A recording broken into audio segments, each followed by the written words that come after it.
There is like a constant runway that happens in New York, no matter where you are.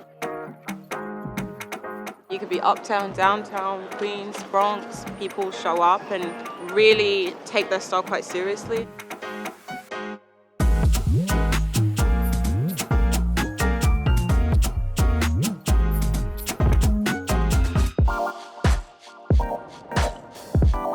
My look today is so 70s inspired. I love vintage pieces, so I really wanted to go for that type of look. This silk scarf is vintage from Italy. My husband's grandmother left this for me when she passed. She's whispering in my ear like, girl, you better go out there and kill it. A lot of my inspiration comes from my relatives, my moms, my aunties, fly girls. I saw that all my life, and so I always wanted to be the girl with the nails done, the hair's done, the shoes, boots on, the purse. It's a head to toe thing. Some of my favorite pieces this season already. I'm loving the whole chore jacket, but I love the little bit of embellishment to it. Loving a looser fit jean. I still like a little bit of crop so I can show off the shoes. I love layers. I love neutrals. I think those are happening right now. And I'm loving how we're just getting a little looser and more relaxed. Sort of a new way of dressing for me. I used to be a little bit more traditional and tailored. I'm loving this sort of more spirited way of getting dressed. Walking around this city and watching how people express their style, whether they're 8 or 80, I still live for that. So every day I'm looking to just soak it up and look for it. I'm looking for style inspiration all the time. This is a vintage St. John knit blazer. I just re-sewed this button back on. Happens. These are the boots I got at my favorite vintage store in Miami. These I got in Venice, Italy, at a vintage store. I have a vintage business called Club Vintage. When I moved to New York when I was 18, I was wearing a lot of heels and like tiny skirts. And that's not that practical because you're like, I gotta get across town in 20 minutes. And you can't really do that in 5-inch wedges. So even just in the practical logistical sense, I think that yes, my style is very influenced by New York City. It's also fascinating when you just go from neighborhood to neighborhood to see what changes and how people, like they're all their own microcosms of style.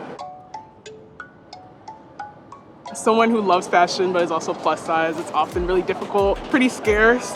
So I would say definitely like mutuals on Instagram who are like fashion influencers. I draw a lot of inspiration from them. I'm giving red, blue, and green, I feel like.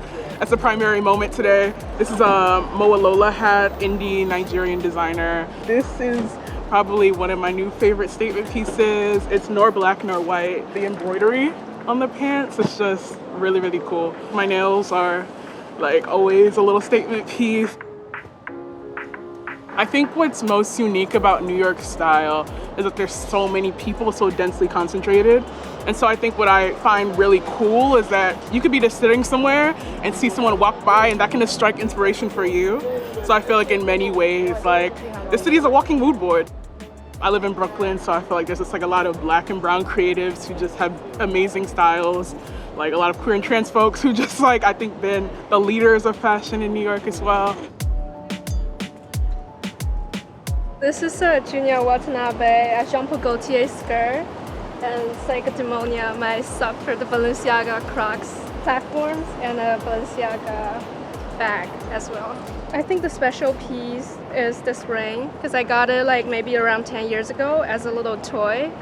I just always wanted to make my shoulder like super, super wide, just make myself feel like I'm having this like extra skeleton type of like silhouette. I really like fashion history. Currently, I'm really interested in like 1920s. The waist started to go low, so I'm really obsessed with like the waistline kind of around the hips look lately.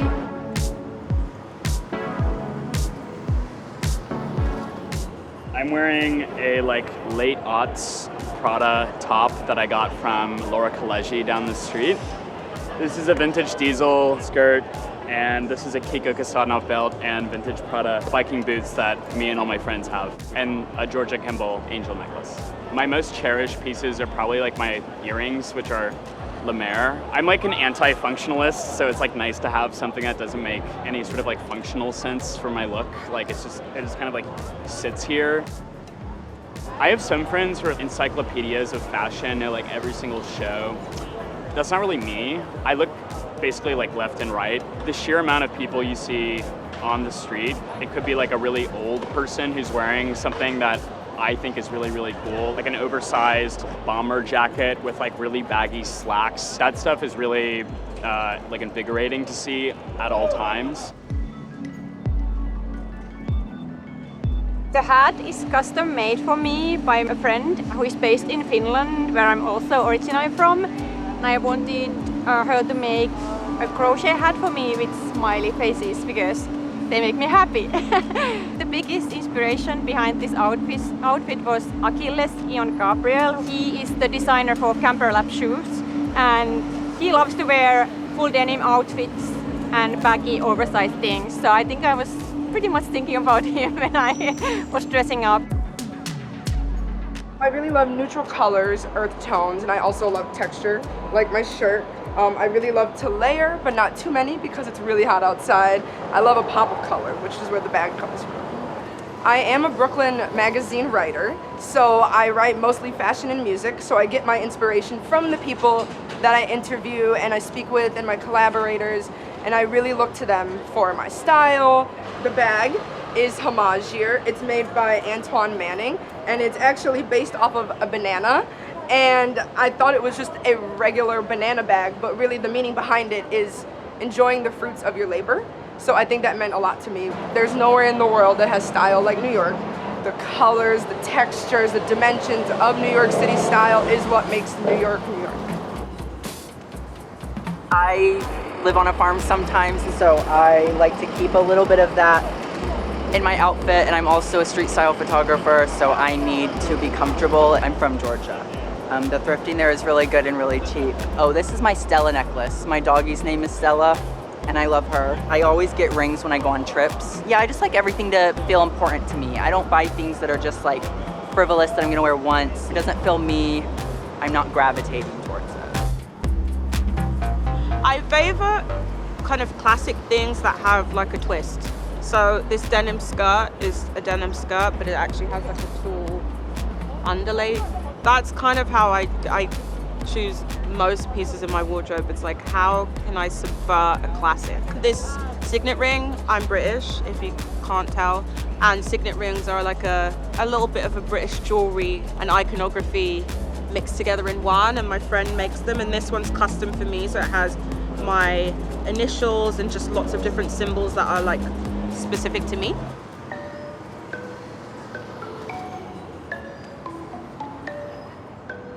I'm wearing my friend's top from Nord's, a vintage Gautier, unrollage pants, and these tabbies. I always had the quote in my mind that like, you have your entire life to wear like a pair of black pants. So why not wear like black pants with like extended fabric? The shoes are like my favorite because I have a thing for going to like concerts and like raves and shows and everything, and I always also needed a designer shoe, so it has to be a shoe that I could go into a mosh pit with. I think the style I see a lot of in New York is like disjointed, cool, and colorful. I'm a color person, so I love color and I love platforms, and I kind of want to do a boy and skirt moment, but still kind of make it street, a little edgy with a platform. I am a jewelry and ring fanatic. I buy a lot of rings, I collect rings. That's usually what I do not leave the house without, is my rings, for sure.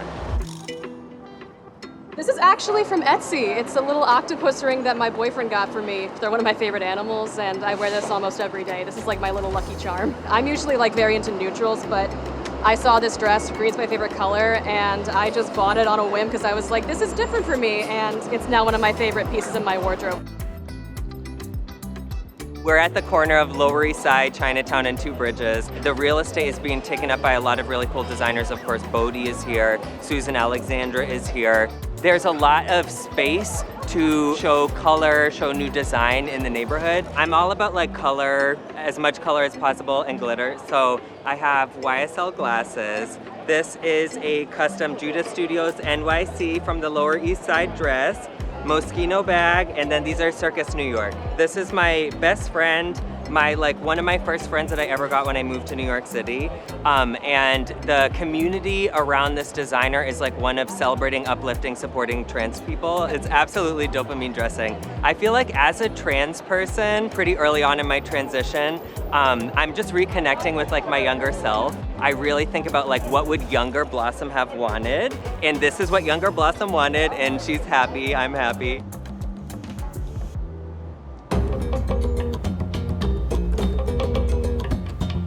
There's no better place than New York when it comes to just street, raw edginess, gritty style. Quintessential New York style is street style.